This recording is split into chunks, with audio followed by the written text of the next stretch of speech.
Bonjour, nous sommes à Nivelles, au parc de la Dodène et aujourd'hui on va se balader avec une comédienne, autrice, metteuse en scène, conceptrice du spectacle Chance et maman d'un enfant extraordinaire.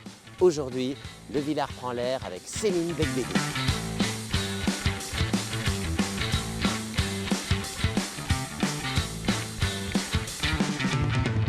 Nous sommes au parc de la Dodène, à Nivelles, et Le Villard prend l'air avec Céline Beigbeder. Alors Céline, tu es comédienne, tu es metteuse en scène, tu es autrice et tu es conceptrice du spectacle Chance qui va faire la tournée de toutes les salles de spectacle du Brabant wallon. Et ce spectacle, c'est un spectacle sur la thématique de l'handicap. Il se fait que toi, tu es maman d'un petit garçon, d'un jeune garçon qui est atteint de ce qu'on appelle un handicap, ce que toi tu appelles un garçon extraordinaire. Et donc tu t'es attaqué à cette thématique de l'handicap. C'est quoi aujourd'hui, c'est quoi qu'on peut considérer, bonjour, c'est quoi qu'on peut considérer aujourd'hui comme un handicap? Alors moi je suis pas sociologue, je suis pas philosophe, je suis metteur en scène, donc Ouais. et puis surtout mon expertise elle est celle d'une mère et de quelqu'un Ouais. qui a grandi dans une famille où il y avait des personnes aussi en situation de handicap. Ouais. Donc déjà le handicap c'est une situation de handicap, Ouais. c'est-à-dire au sens que une personne qui est dans un handicap physique Oui, voilà, c'est ça. et qui est sur une chaise roulante et qui est dans une réunion, il sera moins en situation de handicap que quelqu'un qui n'est pas supposé avoir de handicap mais qui est bègue par exemple. Ouais. Ou quelqu'un, je sais pas, moi par exemple je lis pas en braille, si j'étais dans une bibliothèque braille, je serais certainement en situation de handicap. C'est Voilà. ça. Donc finalement, c'est un décalage par rapport à une norme. Oui. Une norme sociale partagée. C'est-à-dire que pour moi en tant que maman, par exemple, mon gamin, je ne le considère pas comme en situation de handicap. Il Bien l'est sûr. pour la société. Ouais. Il l'est, bien sûr qu'il y a des choses qu'il ne sait pas faire, mais il y a des choses qu'il fait de façon Ouais. étonnante. Ouais. Comme la jeune femme qui passe tout à l'heure, qui nous dit Ouais. bonjour, tout le monde n'en est pas capable. Moi, je ne Ouais. suis pas sûre d'être capable de saluer des gens avec des caméras autour, alors que non, j'en suis pas capable. Là, il y a Ouais. une vraie capacité Ouais. d'interaction. Ouais. Voilà, Oui, mais donc, je veux dire, questionner le handicap, c'est aussi questionner la norme. complètement. C'est quoi la norme? Finalement, on pourrait même se poser la question, pourquoi nommer le handicap? Par exemple, mon gamin, Ouais. il a une singularité génétique. Donc, c'est sûr que pour un médecin, C'est ça une va forme de être... trisomie, c'est ça, hein? Alors non, une trisomie, c'est sur le chromosome soit 13, 18, 21. Ouais. Lui, il a une singularité génétique qui est sur le chromosome 7, C'est ça, qui s'appelle Williams et c'est Burren. ça. Mais finalement, personne ne partage le même génome. Ouais. Personne. Donc, est-ce qu'on ne peut pas dire que finalement, la singularité génétique, c'est ce qui fait de nous des êtres humains? C'est ça. Donc pourquoi est-ce que lui serait considéré comme différent alors que même les jumeaux ne partagent pas le même génome? Ouais, c'est ça. Finalement, c'est la richesse de la diversité. Enfin, finalement, le fait de nommer quelqu'un comme étant une personne handicapée, ce serait presque compromettre d'une certaine façon la richesse de la diversité des personnes dans leur singularité. C'est exactement ça. Lui, Voilà. c'est parfait, c'est ça. Voilà. Alors, il y a aussi tout un imaginaire qui s'est construit autour du handicap. Alors, il y a des imaginaires de peur, hein. Il y a des gens qui peuvent avoir peur des personnes handicapées parce que différentes, parce qu'on peut avoir peur de la différence, parce que imprévisible, etc. Mais il y a aussi des imaginaires fantastiques autour du handicap. Ça a été une grande nourriture aussi pour les contes de fées. On peut penser aux nains, on peut penser à l'idée des monstres, on peut penser à l'idée des fées. C'est quelque chose dont tu t'empares toi aussi. Alors précisément sur Williams Burren, qui est C'est la ça. singularité génétique Qui est celle de ton fils. ouais, Ouais. que personne connaît parce que c'est assez dur de Effectivement. trouver des chiffres, mais Ouais. c'est assez rare. Ouais. Donc je peux dire, j'ai un enfant extraordinaire, Ouais. je peux le dire. Ouais. Et effectivement, on appelle ça aussi le syndrome des enfants lutins. Ouais. Elf syndrome en anglais. Ouais. Et Ouais. donc, je me dis, en tout cas, c'est intéressant de le penser comme metteur en scène. Je ne sais Ouais. pas quelle est la réalité scientifique de ça. J'en ai déjà parlé avec une généticienne, c'est difficile d'y répondre. Mais que peut-être Williams Burren est à l'origine de la mythologie des elfes et des lutins. C'est ça. Effectivement, la mythologie des elfes et des lutins, c'est pas des personnes en situation de handicap, c'est des personnes extraordinaires qui ont des capacités extraordinaires avec, je sais pas, moi je me dis, si ça se trouve, ces gens qui ont un odorat ultra développé, tous les sens ultra développés, une ouïe ultra développée, ont peut-être réussi à survivre dans une forêt. Ouais. C'est des gens qui sont effectivement plus petits, souvent. Et qui auraient nourri ce mythe. Qui auraient nourri ce mythe, on ne sait pas, parce que si effectivement s'ils ont un enfant, ils ont une chance sur 2 de transmettre le syndrome, alors que évidemment les médecins ne parlent pas de chance, ils parlent de risque, hein, mais c'est toute la question. Mais justement, attends, je t'interromps, pardon, mais on va continuer cette conversation. Justement, on va parler de cette idée de chance, d'être une mère d'un enfant extraordinaire, ici un petit peu plus loin dans notre balade au parc de la Dodène, ça va ?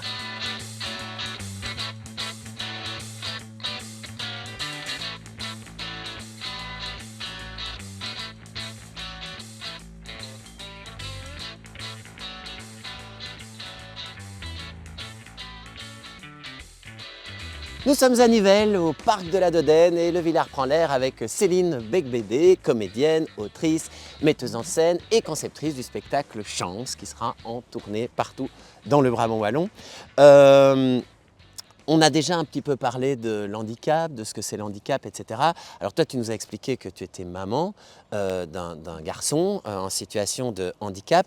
J'imagine quand même que c'est quelque chose au moment où tu as un enfant, et où tout d'un coup on te dit tiens, cet enfant il n'est pas tout à fait comme les autres enfants.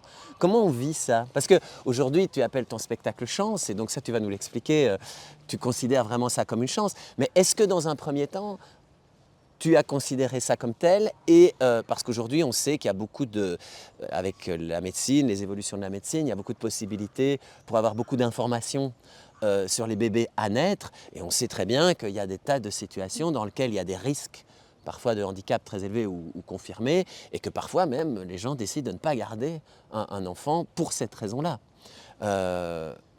Et donc voilà, Comment ? La majorité du temps. La majorité du temps, voilà, parce que ça fait peur aux gens de pouvoir être face à cette situation qui n'est pas du tout dans l'imaginaire généralement que se font des parents de nouveau-nés. Mais donc toi, comment tu as vécu ça à ce moment-là? Donc il y a plusieurs questions. Oui, vas-y. Mais sur l'annonce, je peux parler que de moi, parce que c'est pas, je pense, comme ça que la majorité des gens le vivent. Non. Mais moi, j'avais pas comparé mon enfant. C'est-à-dire que il faisait pas la même chose que les autres, mais c'était pas ma question.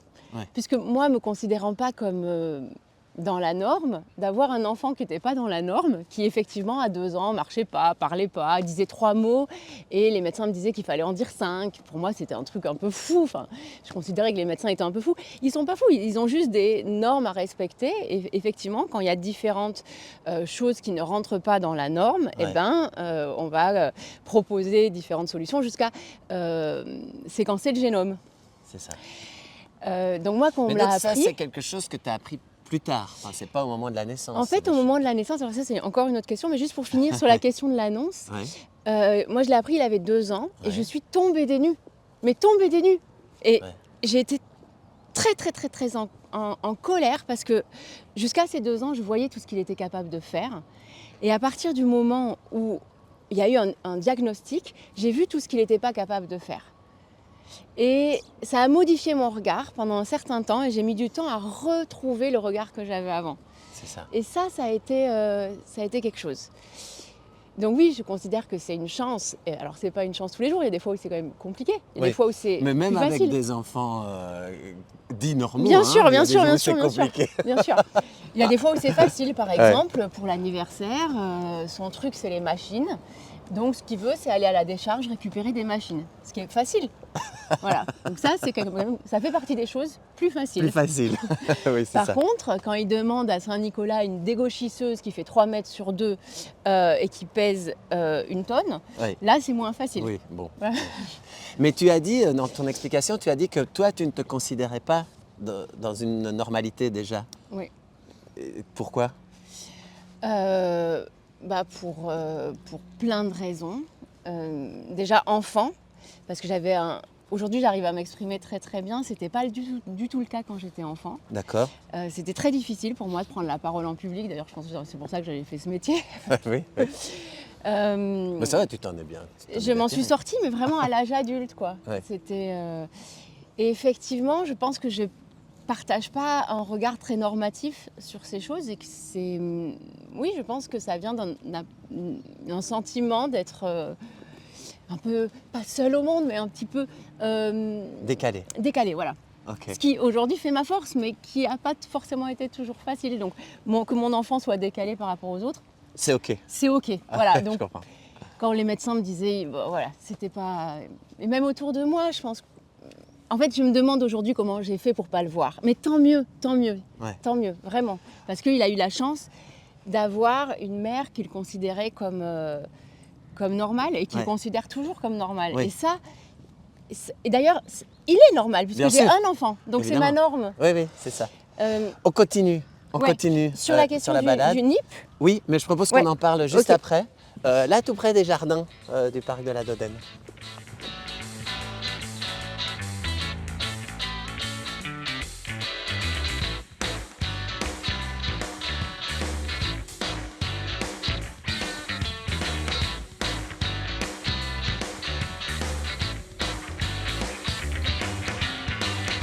Nous sommes toujours au parc de la Dodène, dans le très très beau parc, dans le très beau jardin du parc de la Dodène. Et aujourd'hui, le Villard prend l'air avec Céline Becbédé, comédienne, metteuse en scène, autrice et conceptrice du spectacle Chance, qui va tourner dans tout le Brabant wallon du 20 janvier au 16 février. 13 février. Au 13 février, ah oui, merci. Donc on parlait de ta situation de mère d'un enfant extraordinaire et j'avais entamé une question sur cette question des tests prénataux, puisqu'aujourd'hui il y a des techniques qui permettent d'avoir tout un tas d'informations sur les bébés à venir et donc de pouvoir parfois savoir si un enfant est atteint de certains types de handicap et de même laisser un choix beaucoup plus tardif en fait aux parents de ne pas laisser vivre d'une certaine façon cet enfant. Et évidemment, ça pose des tas de questions au niveau sociétal, ça. Toi, tu as fait ces tests-là, tu disais. Ouais. Donc c'est les NIP. C'est un sujet délicat. Oui, c'est délicat. Et ce qui est délicat dedans, c'est pas c'est comment est-ce qu'on en parle sans culpabiliser les parents. Ah ben oui, bien sûr. C'est-à-dire, moi j'ai fait ces tests par exemple, je ne souhaitais pas les faire. Je passe les détails de ma vie privée. Je les ai faits. Et il est passé comme ça entre les mailles du filet. C'est ça. Ce qu'il faut savoir, c'est que ces tests, donc, ils sont remboursés depuis pas si longtemps. C'est donc une prise de sang, donc c'est pas cher. Et quasiment tout le monde les fait. Pas tout le monde, mais quasiment tout le monde. Beaucoup de gens les font. Et il y a quasiment plus de naissances du coup, d'enfants avec des singularités génétiques comme la trisomie 21 par exemple. C'est ça. Les gens les font en pensant qu'on étudie, on séquence les chromosomes 13, 18 et 21, voire même, je pense que beaucoup de gens se disent que c'est juste la trisomie 21. En réalité, il y a plein de centres de génétique qui étudient tous les chromosomes. Et moi, je ne le savais pas. Mais je me suis renseignée et le centre de génétique où je l'ai fait a probablement séquencé l'entièreté du génome. C'est ça. C'était en 2017 et à ce moment-là, je pense qu'il le faisait. Et on ne me l'a pas dit. Tant mieux, franchement, tant mieux. Mais si on me l'avait dit, j'aurais dû faire le choix entre garder l'enfant ou ne pas le garder. Faire une interruption médicale de grossesse. Ce qu'on ne sait pas, ou ce qu'on sait, que pas tout le monde le sait, c'est qu'on peut faire des interruptions médicales de grossesse jusqu'au terme de la naissance. Donc c'est ce que les médecins appellent en féticide, ou une IMG. Et souvent on associe cette problématique à l'avortement, mais c'est pas ça, c'est à l'IMG. Donc le fait de pouvoir interrompre la grossesse jusqu'au dernier moment. C'est ça. Et le choix repose sur les parents, donc sur la mère qui va décider ou non si elle veut de cet enfant, dans une société où en fait rien n'est fait pour les enfants et les adultes en situation de handicap physique, sensorimoteur et intellectuel. Oui, et c'est associé à un problème. C'est associé à quelque chose qui ne va pas, qui va nous pourrir la vie, qui va nous rendre la vie impossible, qui va nous permettre de plus rien savoir faire et qui n'accueille pas du tout ces personnes, ces enfants, avec toute la richesse que ces enfants pourraient apporter Ouais. à la société. Tout à l'heure, tu parlais de l'annonce. Oui. Et effectivement, moi, à l'annonce, on m'a annoncé une mauvaise nouvelle. C'est ça. On n'annonce pas ça comme on pourrait dire, Oui. mais bravo, mais c'est extraordinaire, vous allez avoir un enfant génial. Incroyable. C'est pas comme ça que ça se passe. Pas du tout. Voilà. Et donc, ah oui, c'est ça que je voulais dire aussi. Donc le choix repose sur les parents, Mhm. mais on se demande pas, est-ce que les parents ont vraiment le choix dans cette société-là C'est ça. où en réalité, ton enfant va peut-être être exclu dès la maternelle, voire même dès la crèche, qu'on va te mettre de la pression pour qu'il aille en spécialisé, qu'il ne sera pas forcément diplômé de la même manière, après, on n'a pas forcément besoin de diplôme et de faire de nos enfants des bons travailleurs. Ça pose d'autres questions. Mais on peut quand même se demander de savoir, en tout cas moi je me demande, si je l'avais su, est-ce que j'aurais eu vraiment le choix? Ou est-ce que mon choix aurait été dépendant de politiques publiques? Évidemment. Parce qu'aussi, toi, aujourd'hui, tu estimes que tu as une chance d'avoir cet enfant-là, mais cet enfant-là, c'est pas on ne lui donne pas toutes les chances Non, aujourd'hui c'est un dans le vrai contexte combat. pour Ouais. pouvoir s'épanouir de la façon dont il veut. On va continuer cette passionnante conversation et on va peut-être un peu plus parler du spectacle en lui-même et du projet Ouais. du spectacle Chance en lui-même.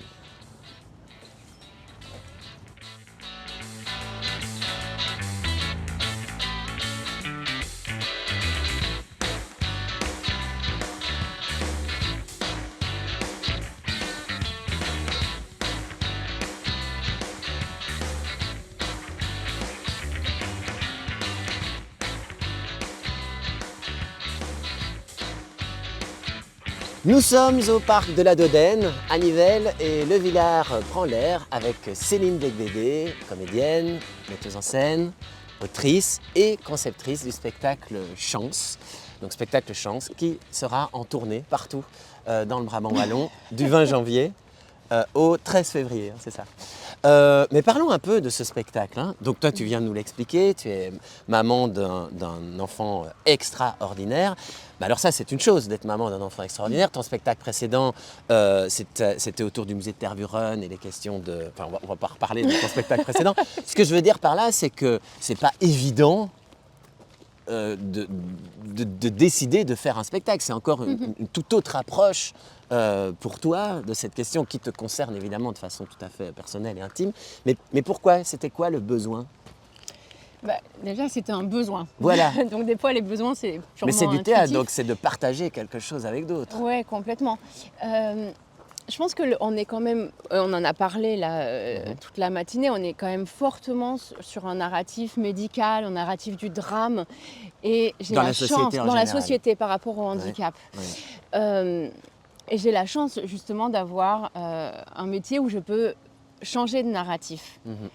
Et d'ailleurs, il y a un très beau podcast qui s'appelle Vivre avec Méduse de Sarah Moon Ho et qui interviewe des artistes qui sont parents d'enfants en situation de handicap Ouais.